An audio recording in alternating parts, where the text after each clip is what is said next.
Прволигашот Каменица Саса ги започна подготовките за новата сезона во првата женска фудбалска лига на Македонија. Поранешниот шампион на Македонија подготовките ќе ги реализира во Македонска Каменица, каде има идеални услови за темпирање на формата со два фудбалски терени сопствена теретана. Фудбалерките индивидуално се подготвуваат од 4 јули со индивидуални програми. Клубот ги закажи пријателски надпревар преку кој ќе се проверува формата, па така на 5 август ќе се одигра пријателски надпревар со истато во Македонска Каменица. На 9 и 10 август екипата на Каменица Саса ќе зеде учество на турнир во Кумановска Речица, каде покрај Саса и домаќинот Речица ќе учествуваат и шампионот Љуботин и Машинец од Ниш Србија. Целите на клубот основаат освојување на шампионската титула како јатак на куп титулата.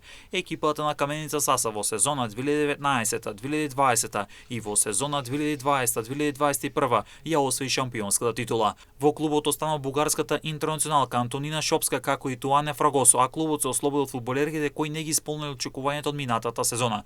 Клубот води активни преговори и се очекува во следниот период да бидат промовирани нови интернационални домашни засилувања.